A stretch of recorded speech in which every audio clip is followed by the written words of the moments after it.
بسم اللہ الرحمن الرحیم۔ اللہ تبارک و تعالیٰ کے پاکیزہ ترین نام سے آغاز کرتے ہیں جو بہت مہربان نہایت رحم والا ہے۔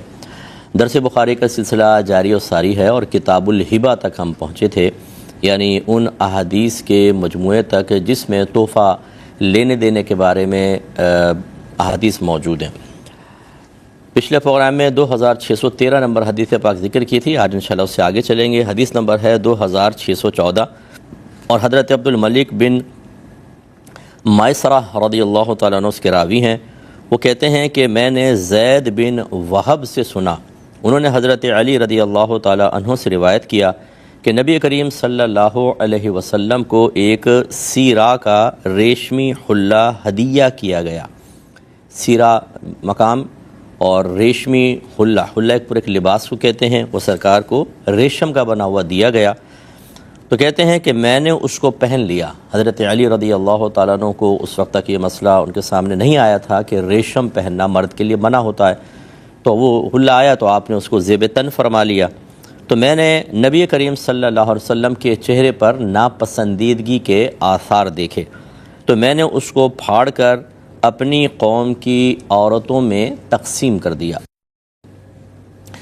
دیکھیں یہاں سے دو تین باتیں پتہ چلیں۔ پہلی بات تو یہ ہے کہ ریشم کا لباس مرد کو پہننا منع ہے۔ نبی کریم صلی اللہ علیہ وسلم نے صراحتاً بعد میں یقینی سی بات ہے، جیسے بھی عرض کیا کہ حضرت علی کو یہ مسئلہ آپ کے سامنے واضح نہیں ہوا ہوگا، ورنہ بعد میں نبی کریم صلی اللہ علیہ وسلم نے مزید صراحتاً صحابہ کرام سے ارشاد فرمایا، ممبر پہ جلوہ افروز ہوئے اور ایک ہاتھ میں ریشم ایک ہاتھ میں سونا لیا اور فرمایا کہ یہ دونوں چیزیں میری امت کے مردوں پر دنیا میں حرام ہیں،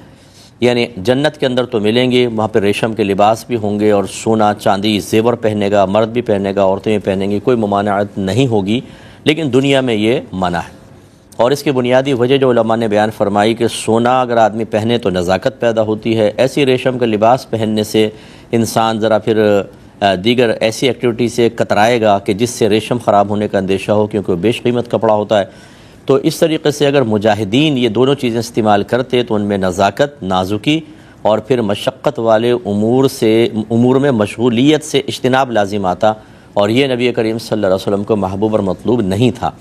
تو یہ بنیادی وجہ تو یہی تھی، لیکن بہرحال قیامت تک کے لیے اس کو حرام کر دیا گیا، تو اس لیے ریشم کا لباس پہننا منع ہے۔ ہاں بعض ایسے ہوتے ہیں جن میں ریشم کی ملاوٹ ہوتی ہے، ایسے سوٹ ہیں، جاپانی سوٹ آتے ہیں مردوں کے ہوتے ہیں جن میں ریشم خالص ریشم نہیں ہوتا بلکہ اس کی ملاوٹ ہوتی ہے، ملاوٹ والا لباس پہن سکتے ہیں، خالص ریشم سے بنا ہوا منع ہوگا۔ دوسری بات یہ ہے کہ